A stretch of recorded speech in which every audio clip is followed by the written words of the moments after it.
Grâce à vous, Jean-Claude, permettez que je vous appelle Jean-Claude, j'ai commencé la journée d'excellente humeur. En effet, arrivant ce matin à Canal, je croisais votre grand ami Jean-Pierre Coff, lui-même d'humeur particulièrement enjouée, et qui chantonnait à tue-tête cet entraînant refrain « Nous entrerons dans la carrière quand nos ancêtres en sortiront ».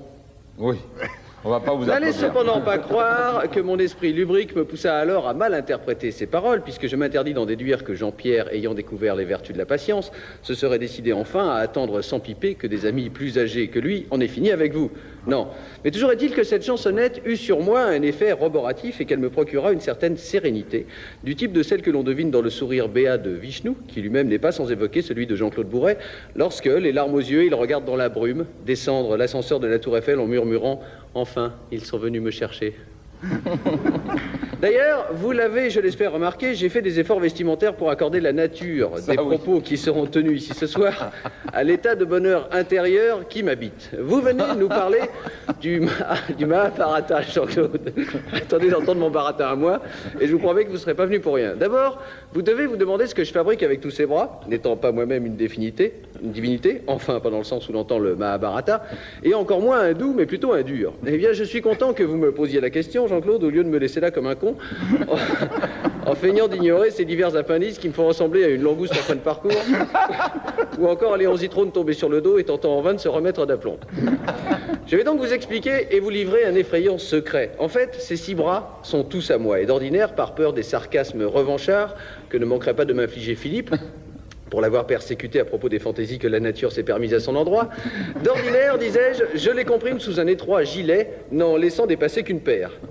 Une belle paire, mais une paire quand même. Rien à voir, cependant, avec la célèbre gaine de Gloria Lasso, qui, mieux que comprimée, contient à la manière d'un barrage hydraulique. D'ailleurs, chaque soir, son voisin du dessous n'a-t-il pas coutume d'hurler à son épouse au moment tragique où elle dégrave tout, réveille les enfants, elle nous rejoue juste. C'est drôle, ça. Mais je m'éloigne. Revenons donc à mes bras, et permettez-moi de vous expliquer l'usage que j'en fais. Le mien, celui-ci, voilà, c'est mon préféré, puisque c'est grâce à lui que, soir après soir, je brosse le portrait de notre invité. Comme c'est le pinceau de mon esprit, je l'ai surnommé Prof. Celui-là me permet à la fois de me gratter lorsque je réfléchis et de me moucher lorsque le besoin s'en fait sentir. Il a pour nom Hatchoum. Avec celui-là, je manifeste aux automobilistes mon mécontentement lorsqu'ils me font des queues de poisson sur le périphérique. Voilà pourquoi je l'ai baptisé Grincheux.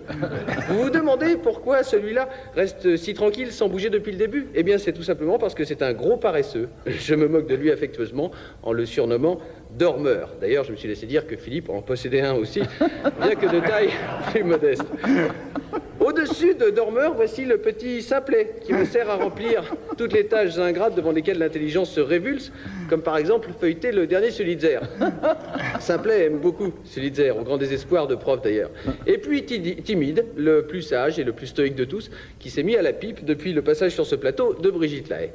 Enfin le 7e, que vous ne voyez pas parce que je suis assis, et que j'ai surnommé Joyeux pour des raisons sur lesquelles je ne m'étendrai pas ce soir, puisqu'il y a des enfants devant le poste.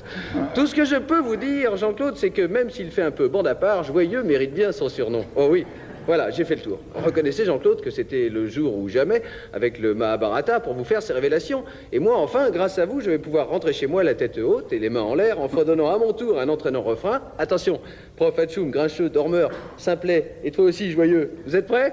Allez, on y va. Et oh, on rentre du boulot. La la la la la la la la la la la. Bravo.